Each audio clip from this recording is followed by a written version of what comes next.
स्वागत है आप सभी का आपके अपने YouTube चैनल स्केप स्टडी सेंटर में। और आइए आप हम जो है आज देखते हैं हम लोग एक्सरसाइज 13.2 का जो सवाल है 13.2 का सवाल नंबर 7 है। पिछले वीडियो में हम लोगों ने 6 तक देखा था, बनाया था उसको। तो आज जो है ये सवाल देखते हैं क्या है।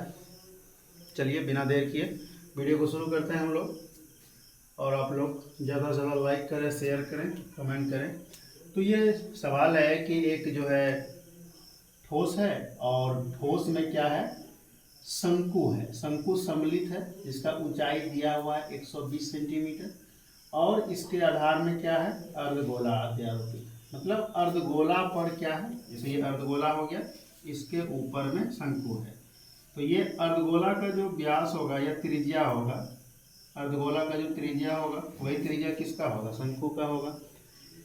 मतलब ये अर्धगोला का त्रिज्या यहाँ से यहाँ, और जो बेलन है इसका भी त्रिज्या वही होगा 60 सेंटीमीटर, क्योंकि तीनों एक ही बेस में है।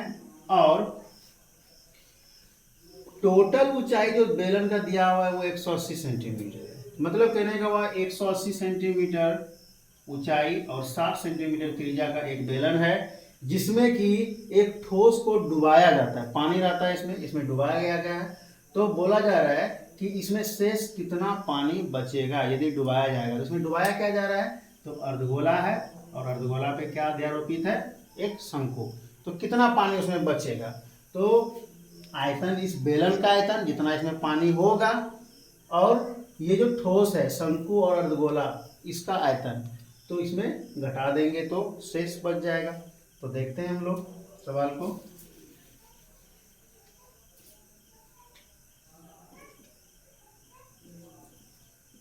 बर्तन में शेष पानी का आयतन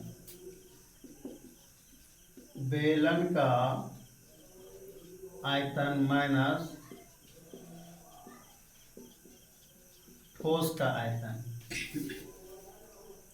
बेलन का आयतन बराबर क्या हो जाएगा, पाई आर स्क्वायर एच, शंकु का हम लोग H1 मान लिए हैं। और यहाँ देख सकते हैं बेलन का त्रिज्या, शंकु का त्रिज्या, अर्धगोला का त्रिज्या, तीनों इक्वल होगा। माइनस ठोस में क्या क्या है, अर्धगोला, अर्धगोला का आयतन जोड़ शंकु का आयतन, ये दोनों जुड़ जाएगा, पाई आर स्क्वायर एच। अर्धगोला का 2/3 पाई आर क्यूब प्लस शंकु का 1/3 पाई आर स्क्वायर H1, शंकु का H1 माने हैं। तीनों में हमें क्या चीज कॉमन दिखाई दे रहा है, पाई आर स्क्वायर तीनों में आ रहा है।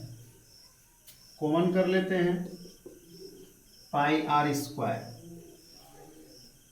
यहां क्या बचा H माइनस, यहाँ क्या बचा 2/3 R, एक तो R बचेगा क्योंकि R स्क्वायर निकाल लिए हैं। ये माइनस को तोड़ देते हैं, अंदर जाएगा तो क्या बचेगा 1/3, ये माइनस हो जाएगा 1/3, और यहाँ से H1 क्योंकि R स्क्वायर तो कॉमन हो गया। पाई का मान 22/7, R का मान है 60 गुना 60, H का मान 180 2/3, R का मान 60 माइनस 1/3, H का मान H1 का 120। ऐसे भी देख सकते हैं, यदि इसका 60 सेंटीमीटर त्रिज्या है तो टोटल यदि 180 है, 60 सेंटीमीटर ये रेडियस ये घूमेगा, तो ये यदि ये ऐसे घूमेगा कितना कटेगा, 60 कटेगा, तो बचा कितना ऊपर 60, 180 में 60 कट जाएगा तो 120। ऐसे भी देख सकते हैं। तो यहाँ से देखते हैं 20 तिया 60, 4 तिया 12, 22/7 गुना 60 गुना 60, 180 माइनस, यहाँ इसको करेंगे तो 20 गुना 40 माइनस 40, 22/7 गुना 60 गुना 60, 40 40 80 माइनस 80 हो जाएगा, और 180 में माइनस 80 घटेगा। 22/7 गुना 60 गुना 60 गुना 100। तो यहाँ पर हम लोग देखें, इसको गुना करेंगे, ये घटा के हुआ 100, 60 गुना 60 गुना 100 गुना 22, तो 792 पर 40/7। इसको भाग करेंगे तो कितना आएगा मेरा?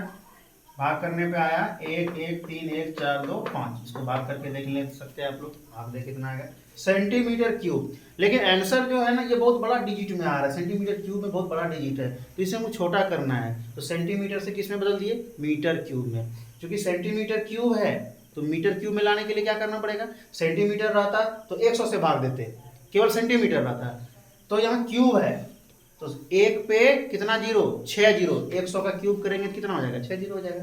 तो 1 पर 6 जीरो से भाग देंगे तो मीटर क्यूब में। तो यहाँ देखें पॉइंट कहाँ जाएगा? यहाँ पर 1.13, हम 2 ही अंक लिए हैं, 6 जीरो, 6 अंक के बाद जीरो बैठाएंगे तो यहाँ तक आएगा, लेकिन 2 अंक लिए हैं, लगभग इसको मान सकते हैं हम लोग, लगभग पूरा पूरा नहीं है, इधर छोड़ दिए, क्योंकि पॉइंट के बाद 2 अंक तक ही ज़्यादा शुद्ध माना जाता है। तो इस तरह से ये सवाल कंप्लीट हुआ। यह भाग कैसे बदला गया समझ में आया? आप नहीं देख लग सकते हैं एक बार फिर से।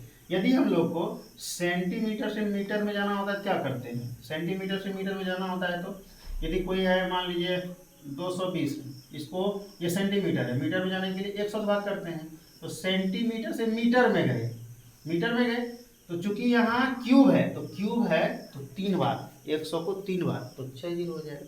देखते हैं अगला सवाल इसका। इस एक्सरसाइज का जो आखिरी सवाल है, कह रहा है कि एक बर्तन है जो गोलाकार कांच के बर्तन का लगभग बना हुआ है, जिसका गर्दन जो है वो बेलनाकार है, बेलनाकार भाग की ऊंचाई 8 सेंटीमीटर है और इसका व्यास 2 सेंटीमीटर है, और जो इसका गोलाकार भाग है वो है, उसका व्यास 8.5 सेंटीमीटर। तो ये कह सकते हैं ये सुराही के जैसा है, या घड़ा बोल सकते हैं इसको, घड़ा के जैसा है। तब बोल रहा है इसका आयतन जो है वो कितना आएगा? कोई बच्चा बोल रहा है कि इसका आयतन जो है 345 है, तो ये जांच करने वाली बोला जाए, जांच करना है कि सही बोल रहा है या गलत बोल रहा है। तो हम लोग देखते हैं कि ये जो सुराही है या बर्तन है, तो इसका आयतन कितना होगा। तो ध्यान से देखें, ये वाला भाग यहाँ से यहाँ तक क्या हो गया? बेलनाकार हो गया, तो इसका आयतन अलग निकाल लेंगे, उसका हाइट पता है और व्यास भी पता है, और ये जो है गोलाकार, तो गोला का आयतन हम लोग को पता है, फॉर्मूला गोला का लगाएंगे तो निकल जाएगा, क्योंकि त्रिज्या इसका पता है, इसका जो है ऊंचाई 8 सेंटीमीटर है, इसका जो व्यास 2 है, तो 2 है तो त्रिज्या कितना हो जाएगा? व्यास गोलाकार 2 है, त्रिज्या कितना होगा? 1 होगा, क्योंकि हम लोग जो है त्रिज्या कैसे निकालते हैं? व्यास का आधा करते हैं, 2 से भाग करेंगे तो 1 हो जाएगा। तो देखते हैं इस बर्तन का, सुराही बोल सकते हैं या बर्तन बोल सकते हैं। तो बर्तन का आयतन, बर्तन का आयतन बराबर बेलन का आयतन जोड़ गोला का आयतन, या बेलनाकार भाग का आयतन, ऐसे भी लिख सकते हैं, बेलनाकार भाग का आयतन और जोड़ गोलाकार भाग का आयतन। तो जोड़ देते हैं, बेलनाकार भाग, इस जगह जोड़ दें बीच में, आया गोलाकार भाग का आयतन, एक ही चीज है। तो बेलन का πr² प्लस πr³, इसका r1 माने हैं गोला का। तो ये सवाल जो था, ये जैसे देखें हम लोग, ये बेलनाकार भाग है, इसका ऊंचाई दिया हुआ है, लंबाई 8 सेंटीमीटर, व्यास 2 सेंटीमीटर। तो यहाँ हम लोग देख लेंगे बेलनाकार भाग का जो ऊंचाई है वो, लंबाई इसको बोले 8 सेंटीमीटर और व्यास 2 है, तो त्रिज्या कितना हो जाएगा? 1। लेकिन ये गोलाकार भाग का जो व्यास दिया हुआ है, थोड़ा सा मिसिंग हो गया था यहाँ पर, तो व्यास दिया हुआ है, व्यास कितना था? 8.5, तो त्रिज्या इसका क्या हो जाएगा? 8.5/2, 2 से भाग देंगे। तो अब यहाँ पे हमको बर्तन का आयतन निकालना है, बेलनाकार भाग का आयतन जोड़ गोलाकार भाग का आयतन, ये बेलनाकार ये गोलाकार, तो बेलन का फॉर्मूला क्या होता है? आयतन का πr²h और गोला का 4/3 πr³। तो गोला के लिए r1 माने हैं, पाई दोनों में था, पाई कॉमन कर लिए, यहाँ r² है तो बेलन के लिए जो आर कितना है 1 है, तो 1 गुना 1, एच का मान इसका कितना है 8 है, तो 8 ले लिए, प्लस 4/3 ये रख लिए, और 8.5/2 क्यूब है तो 3 बार गुना किए, ऊपर ऊपर गुना करेंगे तो 614.125, अब गुना ये 4 अलग रख दिए हैं, और यहाँ नीचे 3 दूना 6 दूना 12 दूना 24, ये नहीं 3 अलग, ये 8 हुआ, 8 दिया 24, ये टोटल को गुना करेंगे कितना हो जाएगा 24/5/24, फिर 24 से इसमें भाग देंगे तो कितना हुआ 102.35, ये 8 इधर हो गया, 8 एक 8 ही होगा, 8 इधर से चल रहा है। अब ये दोनों को जोड़ेंगे कितना होगा, पॉइंट वाला जोड़ आता होगा 8 2 10.110.35, पाई का मान लेने बोला गया था, ले लिए 3.14, गुना किए 346.499, तो पॉइंट के बाद एक डिजिट हम लोग 5 से अधिक रहता है तो ले लेते हैं, तो 9 था, एक इधर आ गया, 4 की जगह पे 5, तो इस तरह से 346.5 सेंटीमीटर क्यूब हुआ। तो उसमें एक बच्चा बोला गया था, कितना बोल रहा है 345 बोल रहा है, तो जो कि वो क्या है गलत है, सही नहीं है, सही आंसर क्या हो जाएगा 346। इस बर्तन का जो आयतन होगा, ये जो बर्तन दिया गया है इसमें पानी की मात्रा कितनी होगी 346.5, मतलब साढ़े बोल सकते हैं। तो इस तरह से ये एक्सरसाइज कंप्लीट होता है। आप लोग इस वीडियो को ज़्यादा से ज़्यादा शेयर करें, लाइक करें, कमेंट करें, और अगले वीडियो में हम लोग मिलेंगे नए एक्सरसाइज के साथ। धन्यवाद।